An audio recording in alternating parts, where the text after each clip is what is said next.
Situacija sa Topovskim šupama je dosta kompleksna, kao što većina ljudi znaju koji se bave ovom temom. Topovske šupe od početka smo smatrali da treba da bude na neki način sastavni deo Memorijalnog centra Staro sajmište i pokušali smo da nađemo najbolje rešenje upravo za Topovske šupe.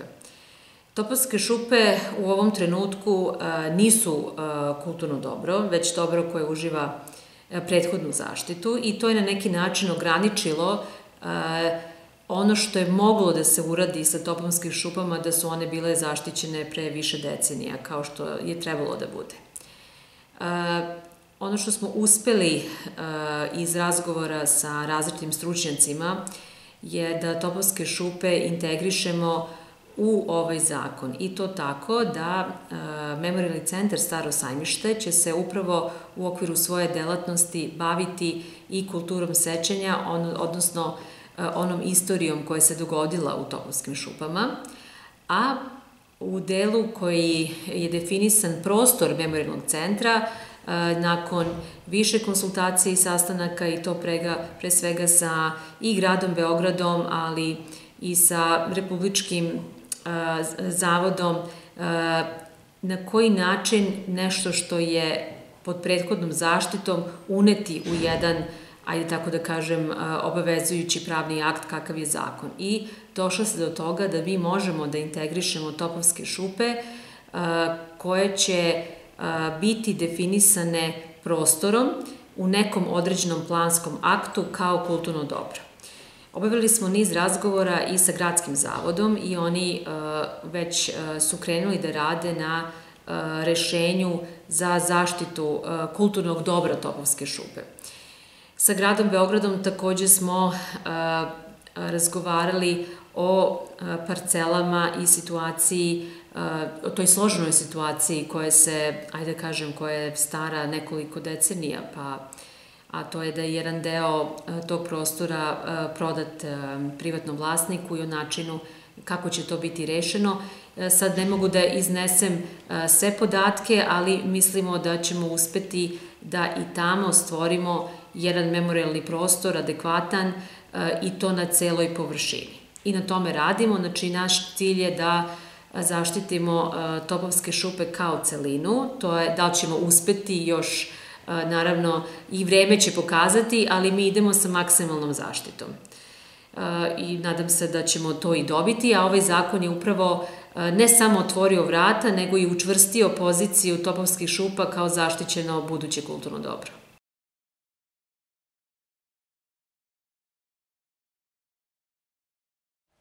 Ono što će, taj deo je neupitan. Znači, parcela i jedan objekat koji se nalaze u vlasništvu grada Beograda će biti sačuvano kao deo kompleksa Staro sajmište, kao deo Memorijalnog centra Staro sajmište. Još uvek je rano govoriti na koji način, s obzirom da ne postoji ni idejno rešenje, a kamoli glavni projekat, potrebni su proračuni, na koji način i šta je najbolje da se uradi sa tom jednom, ajde kažem jednim objektom, to jest kasarnom. Ono što je do čega težimo, a to je i da se taj drugi objekat sačuva. Znači, ja ne vidim tu nikakvu dilemu ni grada Beograda, pa i nas samih ovde u Ministarstvu kulture i ljudi koji su bili uključeni, to su različite institucije, da se to uvrsti, da postaje deo memorijala. Ono što je rano govoriti na koji način, da li će to biti možda neki depadans Memorijalnog centra, pa će se tamo nalaziti izložba, to je jako rano govoriti o tome, ali ono što je važno je da se on prvo proglasi za kulturno dobro, samim tim on dobija legitimitet, da se krene u izradu idejnih rešenja, projektne dokumentacije i sve ono što je neophodno da bi nešto kasnije moglo da se radi. Mislim da to neće biti ni tako brz proces, imajući u vidu koliko smo čekali i na Staro sajmište i na obnovu centralne kule, ali svakako je to jedna od faza u okviru, ajde kažem, obuhvata prostora koji želimo da Memorijalni centar ima. A on nije mali, on je svakako, to je cela teritorija bivšeg logora, na Novom Beogradu i ovaj prostor na Autokomandi. Tako da ja tu ne vidim apsolutno nikakav problem, samo je pitanje rešavanja na koji način će grad Beograd sa privatnim vlasnikom uspeti da se dogovori oko tog drugog objekta. I ja verujem da će se to dogoditi. Imamo već neka rešenja, Gradski zavod već ima određena rešenja da to bude, ajde kažem, najbolje za kulturu sećanja i za taj prostor.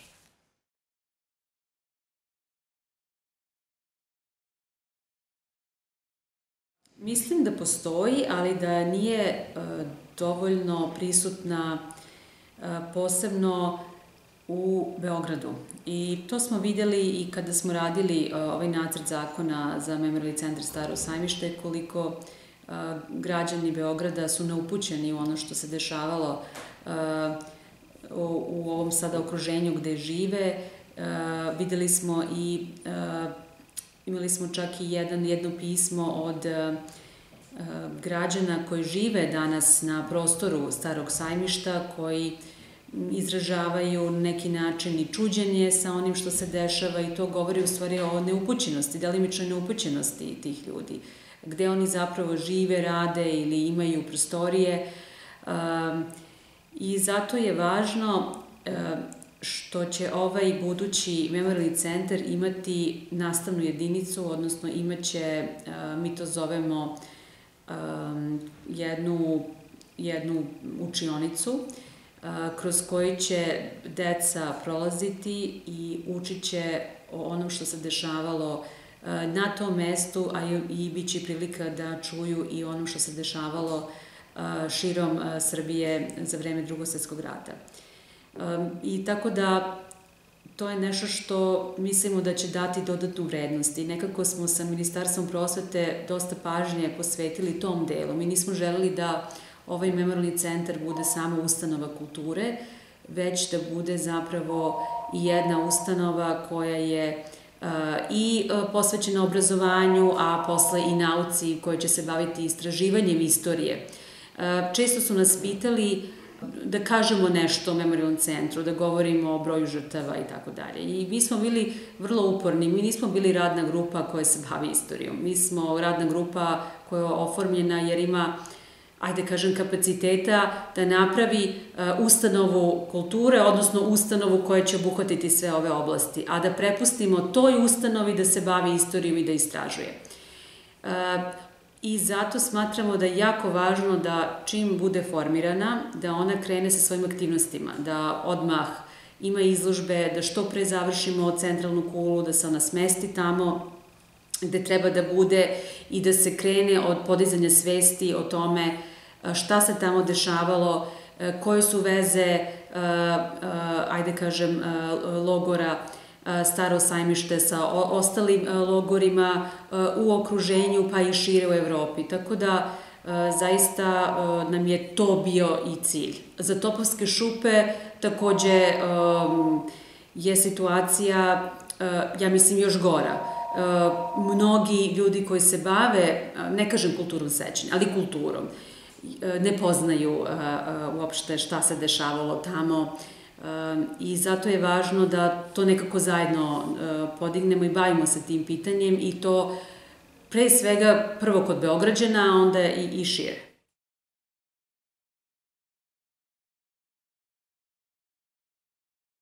Pa već duže vreme Ministarstvo prosvete se bavi ovim pitanjem.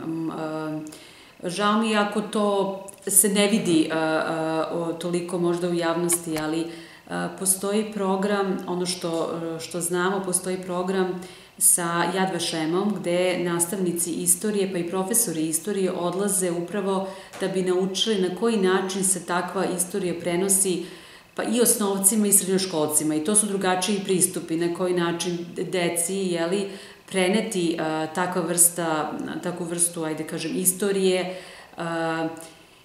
I taj program je kontinuiran. To je i program koji se održava, ajde kažem, i na nivou dve države, to je saradnja između države Izrael i Republike Srbije i on, ja znam sigurno da preko 20 profesora istorije odlazi. Takođe imamo program i za, što ja mislim da je isto važno, i za kustose u muzejima, i to posebno istorijskim muzejima koji imaju priliku da više saznaju o toj posebnoj metodologiji i na koji način se prave i prikazuje takva vrsta narativa. I mislim da će rezultata biti ono što, pored tog formalnog obrazovanja, postoji i projekti nevladinog sektora koje se bave, ajde kažem, neformalnim obrazovanjem, isto nastavnika i neformalnim obrazovanjem na neki drugi način i tu postoji vrlo lepih i značajnih projekata, tako da ja mislim da jednostavno ove novije generacije će više znati nego recimo moja generacija. Ja sam bila ta generacija koja je išla 90-ih u gimnaziju i to je generacija koja o Drugom svetskom ratu maltene ništa nije učila, s obzirom da su bile različiti izvori, udžbenici i na kraju su često profesori istorije to ostavljali nama samima da istražujemo, jer su odgovori bili toliko različiti. Tako da verujem da će deca biti bolje informisana nego što smo, evo, u mojoj generaciji bili i da će samim tim jačanjem ustanova kulture koje će negovati tu temu kroz svoje izložbe. Tu ne govorim samo nacionalni, mislim da je jako važno da i lokalne ustanove kulture, lokalni muzeji, biblioteke, arhivi takođe to pokrenu i ima lepih projekata u Srbiji koje o tome govore. Sve je uvek nedovoljno. Međunarodni dan holokausta se poklapa sa proslavom Svetog Save. Tu su dosta, ima tih komplikovanih prožimanja, ali ja verujem da ta tema je mnogo više sada aktuelna nego pre 10-15 godina. I to i vidim i po medijima koji se zanimaju. Znači, i ne samo za sajmište, nego recimo pitanja koje smo dobili povodom našeg paviljona u Auschwitz-Birkenau, na primer. Ta tema je uvek bila politizovana, ali mislim da ove godine smo prvi put dobili pitanja od medija koje zaista žele odgovore, ne samo da li će to biti otvoreno i gde to ima Srbije, nego šta ćemo mi tamo prikazati, da li smo se dogovorili, koji nam je narativ. I to ipak ukazuje da postoji neka dublja zainteresovanost, a ne samo da to služi da se neko, politizuje ili ogovara. Tako da, ipak ja, s moje strane, možda je to subjektivno, ali vidim da postoji jedan napredak.